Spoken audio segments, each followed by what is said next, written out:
Hello, kumusta po kayo? Meron po akong health information para sa inyo. Alam po ba ninyo kung ano-ano ang mga sintomas ng hyperacidity? Ang hyperacidity po or high stomach acid level ay nagdudulot ng iba't ibang mga sintomas, kabilang po ang mga sumusunod. Una, heartburn.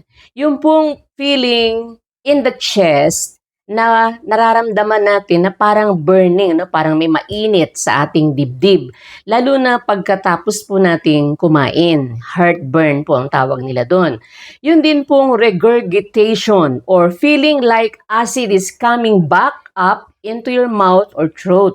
Para bang may bumabalik na acid sa ating bibig o sa ating lalamunan, nararamdaman po natin yun.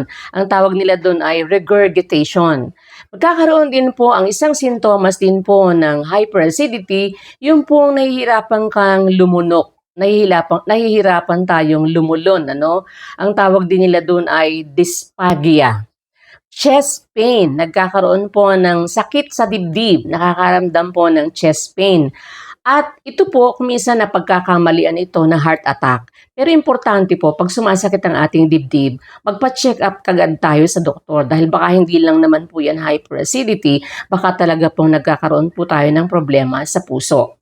Ang isa pa, chronic cough or yung pag-ubo, lalo na po paggabi, inuubo paggabi. Hoarseness, especially in the morning, nagkakaroon po ng husky voice, parang malat ang boses. Feeling of lump in the throat, parang meron pong nakabara sa lalamunan natin. Ang tawag din nila doon ay globus sensation. Nausea or pagduduwal, lalo na po pagkatapos pong kumain, naduduwal. Bitter taste in your mouth, parang merong mapait na nalalasahan ka sa iyong bibig. Kasi acid nga po yan, bitter tasting acid that backs up into your throat and your mouth. Bloating. Ang feeling mo parang busog na busog ka, parang bloated ka, parang busog, tapos sa bandang tiyan mo, parang mabigat, ano? Yun po lalo na pagkatapos kumain. Tapos po vomiting or nagsusuka.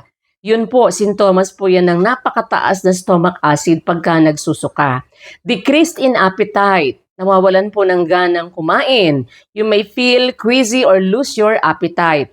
Pwede rin pong unexplained weight loss. Hindi mo maipaliwanag na bumababa ang iyong timbang. Ito po ay sintomas ng high stomach acid. Kaya bantayan po natin ang mga sintomas na yan. Ibig sabihin, pag may ganyan po tayo, maaring meron tayong hyperacidity. Importante, magpatingin po kaagad tayo sa doktor pagka may mga nararamdaman tayong ganito. Sana po may natutuhan kayo. Don't forget to comment, follow, and share. Maraming salamat po.